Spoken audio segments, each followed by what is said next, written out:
Hola, en este vídeo vamos a ver cómo es la situación de los judíos en el siglo XV, que es básicamente la base, ¿no?, de la novela.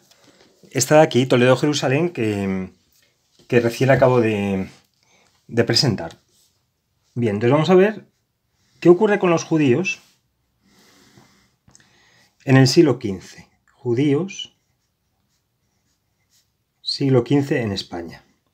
Bien, lo primero importante que hay que decir es que ¿por qué los reyes han mantenido o mantenían, los reyes cristianos mantenían a los judíos en el territorio? Y era porque esperaban, digamos, y esto era una consigna del Vaticano, que cuando se produjera la segunda venida de Jesucristo, la idea era mantener a los judíos en el territorio cristiano para que fueran testigos de esta segunda venida y tuvieran la segunda oportunidad para, digamos, convertirse al cristianismo. Era, digamos, una manera, digamos, de darles una segunda oportunidad desde el punto de vista cristiano para que, bueno, puesto que no se habían convencido de la primera, cuando viniera por segunda vez el Mesías o Jesucristo, pues ellos lo pudieran reconocer, ¿vale? Y entonces se mantenía a los judíos, digamos, en los barrios judíos de las ciudades. Los judíos, se organizaban por su cuenta, pagaban a los reyes una cantidad a cambio de protección. Entonces, básicamente había cristianos en el territorio, estoy hablando de los territorios cristianos, ¿vale? Pero ocurren dos cosas y nos tenemos que remontar al siglo XIV. Una es en 1379, había un judío muy importante que se llamaba José Pichón, que fue asesinado por la propia comunidad judía, básicamente por envidias. Tenía muy buenas relaciones con los reyes, era un hombre muy bueno, era una persona muy inteligente, muy desarrollada, pero generó envidias en la propia comunidad y los judíos lo asesinaron. Y ocurrió también en 1391 una corriente antijudía bastante importante, corriente antijudía en Castilla y Aragón,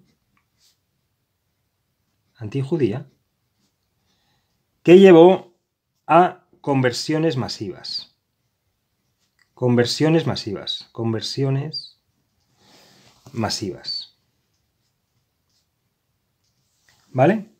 Entonces nos encontramos en el siglo XV. Esto es al final, las conversiones son a finales del siglo XIV. Esto nos encontramos en el siglo XV con una situación muy característica de España que no se ha dado en otros lugares y que es la base, ya he dicho, de la novela, pero la base de lo que ocurre luego con la Inquisición y con los eventos que ocurren. Entonces tenemos una población cristiana aquí, que sería, digamos, el 75%, que serían cristianos, los llamados cristianos viejos. Luego tendríamos los judíos,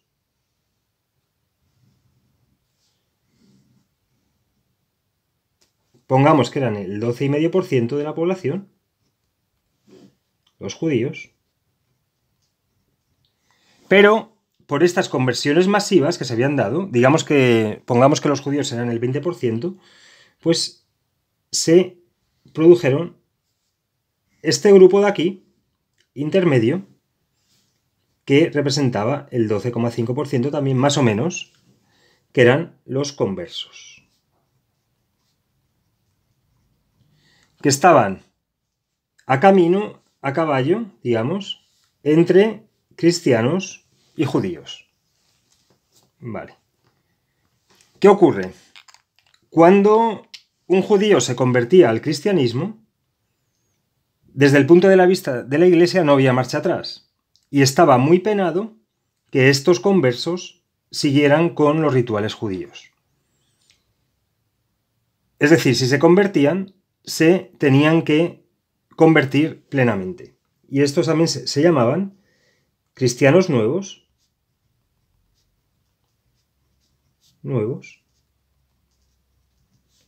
y despectivamente les llamaban marranos.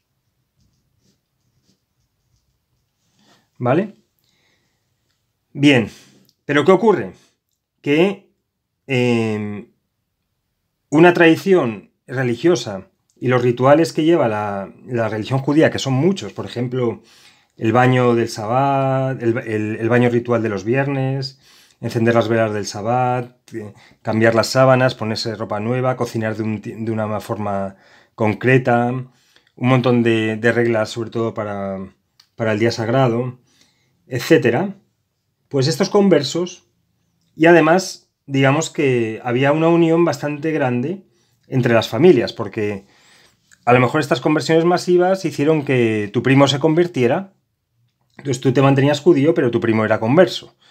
Pero tenías una relación con él, pues igual que si fuera, al ser de tu familia, pues una relación de familiaridad. Entonces lo que ocurría es que la Inquisición dijo que estos conversos estaban influyendo en los cristianos con los rituales, porque a su vez estaban influidos por los judíos. Y es aquí donde aparece la Inquisición. La Inquisición aparece aquí, en 1480, básicamente en esa década, en Castilla y Aragón, con una fuerza tremenda, traídos por los reyes católicos, para básicamente enfocarse en los conversos. Y aquí hicieron auténticas masacres con los conversos, porque básicamente con acusaciones anónimas te quemaban a la hoguera por no ser un cristiano adecuado. Entonces, si no comías carne de cerdo, si los viernes te cambiabas de ropa, si cambiabas las sábanas de tu casa, si cocinabas con aceite de oliva, etc. Entonces hicieron matanzas, sobre todo en Sevilla, en el sur, en Andalucía, auténticas matanzas de conversos, y básicamente la Inquisición vino para esto. Ocurrieron dos hechos que cambiaron, digamos, el curso de la historia para España.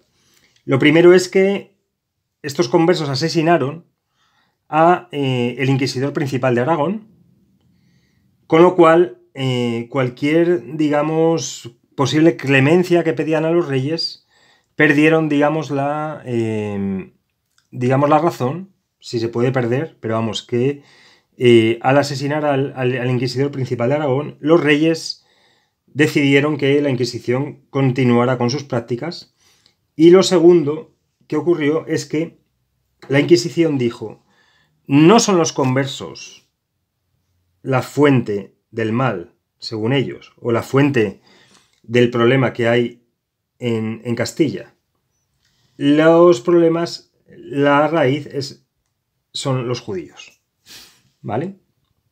Entonces la Inquisición pasó, porque los judíos hasta ese momento seguían manteniendo aquella protección real, que era, siguen esperando a que llegue el Mesías por segunda vez y se produzca, digamos, este reconocimiento de Jesús como el Mesías.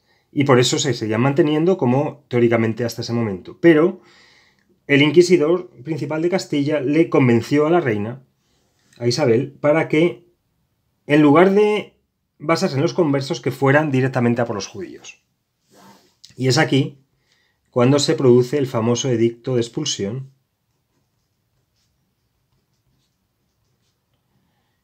con el objeto, básicamente, de, primero, o que el judío se convierta, pero claro, convirtiéndose, iban a ser cristianos nuevos, bajo el escrutinio brutal de la Inquisición, con lo cual tampoco tenían muchas posibilidades de no ser, digamos,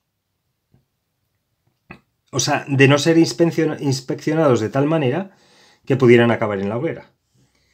¿Vale? Entonces, o se convertían pasando a este grupo, o tenían que irse de España.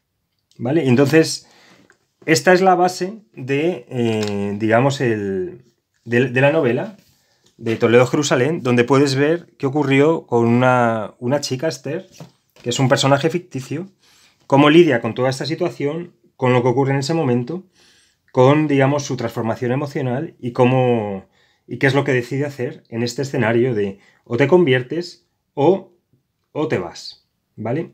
Adicionalmente lo que ocurría es que, como los judíos eran los únicos que podían prestar con interés, porque si no era usura, todas las deudas de aquellos judíos que tenían los cristianos con los judíos, o incluso los reyes con los judíos, dejaban, digamos, se anulaban. Con lo cual había también una compensación económica, había un beneficio económico para los reyes por el hecho de expulsar a los judíos de Castilla y de Aragón. ¿Vale? Bueno, este es un tema apasionante porque es parte de la historia de España y de hecho muchos judíos que se fueron son los sefardíes que bueno, ahora están pidiendo la nacionalidad española, pero que se fueron pues al norte de África, a Holanda, a Portugal y muchos hacia el Mediterráneo, a Salónica, Estambul, Nápoles y llegaron algunos a Jerusalén y muchos llegaron a Galilea, a la zona de Safed. Entonces, bueno, una historia apasionante y la novela está, digamos, centrada en este... Una de las cuestiones era cuál era el momento de los judíos y básicamente, si quieres reconocer o saber un poco más, pues con mucho gusto léete la novela y si la quieres pedir, pues con mucho gusto te la envío dedicada. ¿Vale? Un placer, espero que te haya gustado y si tienes alguna pregunta, déjala aquí en el canal de YouTube. Muchísimas gracias y un placer.